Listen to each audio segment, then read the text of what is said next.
Hello viewer, मैं निशात अहमद स्वागत करता हूं आपका अपना चैनल जीएस ऑनलाइन पर। साथियों, आज के इस वीडियो में आपको हम बतलाने वाले हैं मैथ, बिल्कुल बेसिक से। मैथ का डर खत्म का ये छठा पार्ट है। इससे पहले 5 पार्ट और अपलोड हो चुका है, जिसमें चर राशि, अचर राशि, चर राशि का गुना, अचर राशि का जोड़, ये सब बतलाया गया है। जोड़ घटा सबका नियम बिल्कुल बेसिक से बतलाया गया है। उस वीडियो को यदि आपने नहीं देखा है तो डिस्क्रिप्शन में लिंक दिया हुआ, आप वहां से उस वीडियोस को देख सकते हैं और एक बार जरूर देख लें। इसमें बतलाएंगे आपको हम भिन्नों का जोड़ घटाओ बिल्कुल बेसिक से। चलिए दोस्तों, बिना लेट किए हुए शुरू करते हैं। सबसे पहले है कि भिन्न का जोड़ और घटाव। जब हम भिन्न को जोड़ते या घटाते हैं तो हमारे सामने दो प्रकार की स्थितियां आती हैं। कंडीशन नंबर 1 है कि दिए गए सभी भिन्नों के हर आपस में समान हो। यदि दिए गए सभी भिन्नों के हर आपस में समान हो तो उसमें क्या करेंगे हम, उसको आप यहां पर समझें बहुत आसानी से। ये बिल्कुल बेसिक है। क्या है कि तीन, देखिए 7/3, 11/3 माइनस 14/3 लिखा हुआ है। तो इसका जो हर है वो हर को जू का तू नीचे लिख देंगे। क्या करेंगे, जू का तू नीचे लिख देंगे। और जू का तू नीचे लिखने के बाद देखिए, जैसे यहाँ पर हमने 3 लिख दिया, उसके बाद इसको लिखने के बाद ऊपर वाला जो संख्या है उसको हम उतार देंगे। तो 7 और प्लस 11 और माइनस, तो यहाँ माइनस में लिखा है तो -14 हो जाएगा। 7 + 11 को जोड़िएगा तो कितना होगा, 18 होगा। और 18 को फिर -14 लिख दीजिएगा। और 18 - 14/3, और 18 में से 14 घटा दीजिएगा तो 4/3 आपका आंसर आएगा। क्या आएगा, 4/3 आएगा। मगर ये अभी सॉल्व नहीं हुआ, थोड़ा सा और इसमें बाकी है। देखिए 4/3, तो अंश क्या है, बड़ा है, और हर क्या है, छोटा है। जब अंश बड़ा हो, हर छोटा हो, तो वो कौन सा भिन्न कहलाता है, वो अनुचित भिन्न यानी इम्प्रॉपर फ्रैक्शन कहलाता है। तो उसको, उस भिन्न को एक और स्टेप रहता है जिसको संयुक्त भिन्न में बदलकर सॉल्व किया जाता है। तो उसको आप संयुक्त भिन्न में कैसे बदलेंगे, तो हर वाला जो हर है इसको इसी तरह लिख देंगे। 3 को 3 ही लिख देंगे, और 3 का पहाड़ा पढ़ेंगे, ऊपर जो अंश है उतना बार, तो उससे नीचे तक चलेंगे। 3 एकम जितना बार पढ़ेंगे तो 3 एकम 3, तो एक बार पढ़े तो एक यहाँ लिख दिए। और उसके बाद बच गया कितना, तो एक बच गया है 4 में से, तो उसको ऊपर लिख देंगे। तो एक सही 1/3 जो कि यहाँ पर लिखा हुआ है, आप इसको यहाँ पर समझ सकते हैं। ठीक है, उम्मीद करता हूं ये आपको समझ में आ गया होगा। अब आगे चलते हैं। अगला जो स्टेप है बहुत बेसिक से चल रहे हैं साथियों। अगर इसमें भी आपको दिक्कत हो तो आप कमेंट बॉक्स में ज़रूर लिखिएगा। आप इससे भी बेसिक और सोलो करके आपको समझाएंगे। ठीक है, ये अगला है कि 2 सही 3/7, 2 सही 3/7 प्लस 5 सही 1/7 माइनस 3/7। तो देखिए इसमें दो भिन्न जो दिया हुआ है वो किसमें है, संयुक्त भिन्न में। और जब संयुक्त भिन्न दिया हो तो उसको पहले साधारण भिन्न में बदलकर तब सॉल्व करते हैं। तो कैसे इसको बदलेंगे, देखिएगा यहाँ पर बिल्कुल बेसिक से आराम से। तो पहले 7 को गुना करेंगे 2 में, तो 7 दूना 14 और प्लस 3 है तो प्लस 3 जोड़ा जाएगा। तो 7 दूना 14, 3 कितना हो जाएगा, 17/7 हो जाएगा। उसके बाद 7 को गुना करेंगे 5 में, 7 को गुना किए 5 में तो 7 × 5 = 35 प्लस 1 36/7 हो गया। उसके बाद माइनस 3/7 को यहाँ पे उतार देंगे। उसके बाद देखिए 17/7 प्लस 36/7 माइनस 3/7, तो सबका हर क्या है, समान है। जब हर समान हो, अभी आपको बतलाए हैं, जब हर समान हो तो वैसे ही उसको उतार देंगे। क्या करेंगे, वैसे ही उसको उतार, जब हर समान हो तो वैसे ही उसको उतार देंगे। तो उसको उतारने के बाद यहाँ देखिए 7 का 7 उतार दिया, और ऊपर वाले को 17 प्लस 36 प्लस -3, तो -3 क्यों, तो यहाँ माइनस लिखा हुआ है इसलिए माइनस का निशान यहाँ पर लिख देंगे। 17 36 को जोड़ेंगे तो कितना होगा, 53 होगा, और 53 में से -3 कर देंगे। ठीक है, उसके बाद 53 में से 3 घटाइएगा तो 50/7। और ये कौन सा फ्रैक्शन आ गया, ये हो गया इम्प्रॉपर फ्रैक्शन यानी अनुचित भिन्न। अब अनुचित भिन्न को फिर संयुक्त भिन्न में बदलना होगा, इसलिए 7 का पहाड़ा पढ़ेंगे 50 से कम तक। तो 7 × 7 = 49, कितना बार पढ़े हैं, तो 7 बार। तो 7 तो हर यहाँ लिखा ही गया है, कितना बार पढ़े इसको, जितना बार पढ़े उसको यहाँ पे लिख देंगे। तो 7 बार पढ़े तो 7 लिखा जाएगा। अब बच गया कितना, तो 1 बच गया, 1 ऊपर लिखा जाएगा। इसलिए इसका जो आंसर, राइट आंसर होगा 7 सही 1/7, 7 सही 1/7। एक छोटा सा नोट है साथियों, उसको आप अच्छी से जहन में रख लेंगे तो आपको आगे चलकर बहुत काम आएगा। कि यदि लिखा हो a + b + c/d, तो इसका मतलब होता है कि a/d plus b/d plus c/d। कहने का मतलब हुआ, अगर कोई संख्या इस तरह बटा पर दिया हो तो इसका मतलब होता है d जो है सबका बटा है। कैसे, आप उसको यहां पर समझिए। यदि दिया हो 3 + 1 + 4 और बटा में दिया हो कितना, 7, बटा में दिया हो 7, तो इस ये संख्या जो है ए प्लस बी प्लस सी बटा डी हो गया। इसका मतलब है कि 7 3 का भी बटा है, 7 1 का भी बटा है, 7 4 का भी बटा है। अगर इसको हम सरल करेंगे तो यहाँ पे लिखना होगा हमको 3/7 प्लस 1/7 प्लस 4/7, ठीक है, 4/7। तो यानी ये जो 7 जो दिया हुआ है, यानी 7 का मतलब ये सभी में बटा है, यानी इसको अगर हम तोड़ेंगे तो ये सभी में बटा होगा। यानी उम्मीद करता हूं ये भी आपको समझ में आ गया होगा। ये छोटा सा नोट को आप याद रखिएगा। अगला कंडीशन है, कंडीशन नंबर 2 है कि दिए गए सभी भिन्नों के हर आपस में समान न हो। दिए गए सभी भिन्नों के हर आपस में समान नहीं होगा तो उसके बाद क्या करेंगे, जैसे ये 3/4 प्लस 7/6, तो इसका जो हर है वो क्या है, आपस में समान नहीं है। जब आपस में समान नहीं हो तो नीचे वाले का एलसीएम लेंगे। एक वीडियो आपके लिए अलग बनाएंगे हम कि जिसमें एलसीएम और एचसीएफ कैसे निकालते हैं। इसमें आप समझ लीजिए कि नीचे वाले का क्या लेंगे, एलसीएम लेंगे। तो 4 और 6 का एलसीएम लेने के लिए यहाँ पर इसको इस तरह लिखेंगे, 4 और 6 को इस तरह लिखेंगे। और लिखने के बाद सबसे छोटी अभाज्य संख्या, भाज्य और अभाज्य, तो सबसे छोटी अभाज्य संख्या, तो सबसे छोटी अभाज्य संख्या 2 है, उससे क्या करेंगे, इसमें भाग लगाएंगे। तो देखिए सबसे छोटी अभाज्य संख्या 2 से इसको भाग लगाएंगे तो क्या करेंगे कि 2 को भाग लगाएंगे तो 2 दूना 4 होता है, फिर 2 तिया 6 होता है, और इसको यहाँ पे फिर 2 से भाग लगेगा तो 2 एकम 2 और 3 ऐसे ही उतर जाएगा, फिर 3 से भाग लगेगा, 3 एकम 3 हो जाएगा। और इधर वाली जो संख्या है इसको आपस में गुना कर देंगे, और गुना करने के बाद जो एलसीएम आएगा वो एलसीएम को यहाँ पे लिख लेंगे। जैसे देखिए 2 दूना 4, 4 तिया 12, तो इसका एलसीएम क्या आएगा, 12, जो कि यहाँ पर लिखा हुआ है, जो कि आप थोड़ा बहुत जानते भी हैं।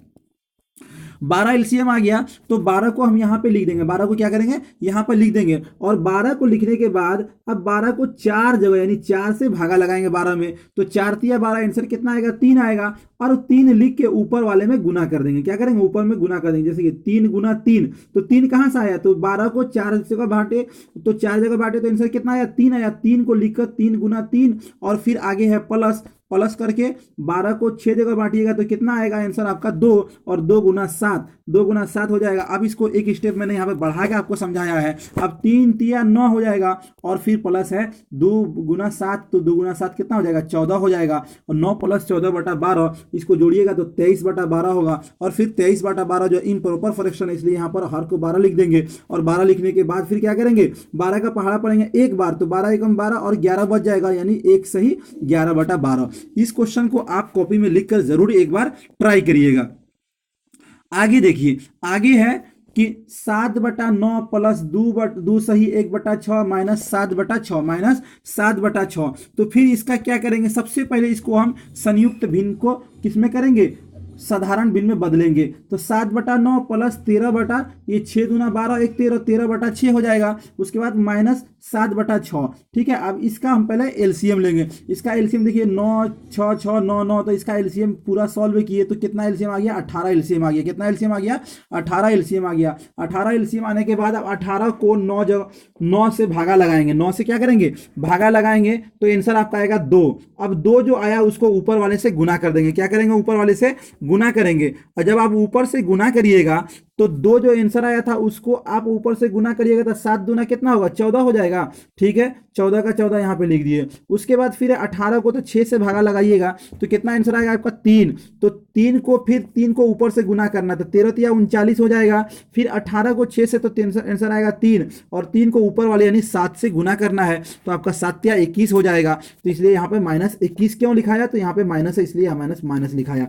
अब इसके बाद इसको दोनों को जोड़िएगा तो 14 प्लस 39 कितना हुआ, 14 प्लस 39 53 होता है। 53 माइनस 21 हो जाएगा, और 53 माइनस 21 में से घटाएंगे तो 32/18 होगा। क्या होगा, 32/18। और 32/18 जो है ये कटेगा, ये कटेगा, ऊपर वाला 2 से भी कटेगा तो 2 से कटेगा तो 16 हो जाएगा, 2 8 16 हो जाएगा। और नीचे वाला भी क्या कटेगा, 2 से कटेगा तो 2 9 18 हो जाएगा, जो कि यहाँ पर 16/9 हो गया। अब ये इम्प्रॉपर फ्रैक्शन है तो इसको संयुक्त में भिन्न में बदलेंगे, तो 9 एकम 9, और 9 को एक बार पढ़ेंगे और तो बच जाएगा ऊपर 7, तो एक सही 7/9 ये इसका राइट आंसर होगा। उम्मीद करता हूं दोस्तों ये आपको समझ में आ गया होगा। अब अगला चलते हैं कि भिन्नों का गुना और भाग। भिन्नों का गुना और भाग, देखिए भिन्नों का गुना और भाग कैसे करते हैं, तो A/B गुना C/D। अगर इस तरह दिया हो तो इसको गुना कैसे करते हैं, तो ऊपर वाला में ऊपर में गुना होगा यानी A गुना C, और नीचे वाला में नीचे में गुना होगा यानी B गुना D, B गुना D। देखिए यहां पर आप इसको समझ लेंगे अच्छी तरीके से। जैसे यहां पर दिया हुआ है, देखिए 2/3, 2/3, उसके बाद है 5/7। तो ये भिन्न का गुना है, तो इसको क्या करेंगे, ऊपर वाले से ऊपर वाले में गुना करेंगे, तो 5 दूना 10, और फिर इसको इसमें गुना करेंगे, तो 7 या 21, क्या हो जाएगा 10/21, 10/21। अब आगे एक छोटा सा एक भाग अगर दिया हो, यानी भिन्न का अगर भाग दिया हो A/B अब भागा C/D, तो इसको कैसे लिखेंगे, तो इसको लिखेंगे कैसे, तो ये वाला ऐसे ही रहेगा, A/B का A/B ही रहेगा, और सिर्फ C/D जो है इसको पलट देंगे, यानी हर जो है अंश हो जाएगा और अंश जो हर हो जाएगा, यानी D/C हो जाएगा। क्या हो जाएगा, D/C हो जाएगा। क्या हो जाएगा, D/C हो जाएगा। और फिर इसको इसमें गुना करेंगे तो A×D/B/B×C। इसको आप यहां समझ सकते हैं कैसे, यहां पे देखिए, यहाँ पे एक उदाहरण दिया हुआ है कि 3/4, 3/4 भागा 7/3, 7/3। तो देखिए 3/4 को 3/4 ऐसे ही लिख देंगे, और उसके बाद 7/3 में जो है 3 अंश है, तो उसको अंश को हर में बदल देंगे, अंश को क्या बनाएंगे, हर बनाएंगे, और हर को अंश बनाएंगे, और भागा का चिन्ह जो गुना में हो जाएगा, भागा का चिन्ह क्या हो जाएगा, गुना में हो जाएगा। देखिए 3/4 का 3/4 ही लिखाया, और यहाँ पर जो अंश था 3, उसको क्या कर दिया, यहाँ पर 3 जो हर था उसको अंश बना दिया, और अंश जो 7 था उसको क्या कर दिया, हर कर दिया, तो इसलिए यहाँ पर क्या हो जाएगा 3/7 उल्टा हो जाएगा। जब यहाँ तक हो गया तो इसको आप सॉल्व करेंगे, तो 3 को गुना करेंगे 3 में 9, और ये फिर ये 7 को गुना करेंगे 4 में, तो 7 चौक 28, तो 9/28 हो जाएगा। उम्मीद करता हूं दोस्तों ये भी आपको समझ में आ गया होगा। अब अगला एक और उदाहरण है कि 8/9 भागा 14/15, भागा 14/15। इसको फिर सॉल्व करेंगे तो 8/9 को क्या करेंगे, फिर एक और है, एक भागा दिया हुआ 24/25, यहाँ पे 3 भागा दिया हुआ, तो इसको उसी तरह हम सॉल्व करेंगे, यानी पहले वाले को 8/9 को 8/9 ही लिख देंगे। उसके बाद दूसरे वाला जो है इसको क्या करेंगे, 15/14 लिखेंगे, 15/14 लिखेंगे, और उसके बाद फिर 25 को क्या बनाएंगे, अंश बना देंगे, तो 25/24 लिखेंगे। अब इसको सॉल्व करते हैं, देखिए कितना आसानी से, ठीक है। 8/9, 15/14, 25/24, 25/24। तो सबसे पहले इसमें देखिए आप कि ये कट रहा है, किससे कट रहा है, तो 8 से कट रहा है 24। 8 से अगर इस तरह तिरछा तिरछी कट जाए तो कटा देंगे। 8 से 24 कटा कितने बार में, 3 बार में, तो इसका यहाँ पे 24 कितना लिखा जाएगा, 3। अब फिर 3 जो कट रहा है किससे कट रहा है, तो यहाँ 15, तो 5 दिया 15 हो जाएगा। अब देखिए बच गया 25 और 5, 25 5 को गुना करेंगे तो कितना हो जाएगा, 125 हो जाएगा, 25 पंचे 125 होता है। अब उसके बाद बच गया कितना, 26, 14 और कितना 9, 14 9, तो 14 नामा कितना होता है, 126 होता है, तो इसलिए यहाँ पर 126 लिखा जाएगा, यानी 125/126।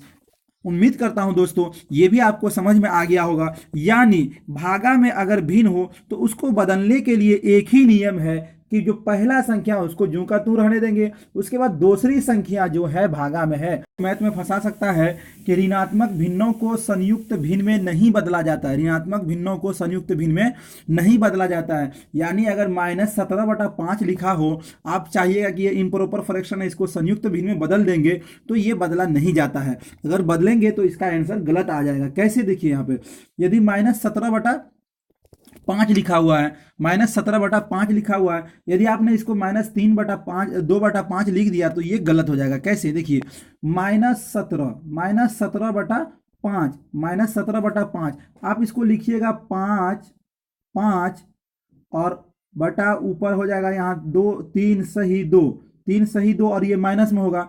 यदि आप इसको सॉल्व करते हैं, देखिए यदि आप इसको सॉल्व करिएगा तो देखिए 5 × 3, तो 5 तिया 15, और 15 किस में हो जाएगा, 15 हो जाएगा यहाँ पर माइनस में। 15 किस में होगा, माइनस में होगा, 15 हो जाएगा माइनस में, और फिर उधर +2 हो जाएगा। तो माइनस जब 15 और +2, तो -15 और +2, तो इसमें क्या हो जाएगा, ये घटेगा। तो फिर इसका आंसर कितना आ जाएगा कि -15 +2, तो 2 घट जाएगा, तो -13/5 इसका आंसर आ जाएगा, जो कि गलत हो जाएगा। इसलिए ये इम्प्रॉपर फ्रैक्शन यदि माइनस में हो तो उसको संयुक्त भिन्न में नहीं बदला जाता है। ये नोट्स को आप याद रखिएगा। उम्मीद करता हूं दोस्तों ये वीडियो आपको अच्छा लगा होगा। आपके लिए बहुत जल्द एक ऐसा वीडियो अपलोड हो रहा है जिसमें सारे कन्फ्यूजन आपके दूर होंगे कि आपको इंटर में कौन सा विषय को चुनना चाहिए, आगे चल के जो बीए में ऑनर्स में आपको दिक्कत नहीं हो। इसलिए उस वीडियो को आप देखना ना भूलें। यदि आपने हमारे चैनल को सब्सक्राइब नहीं किया तो प्लीज़ सब्सक्राइब कर लें, और बगल में घंटी वाले आइकॉन को प्रेस करके नोटिफिकेशन को ऑन कर दें,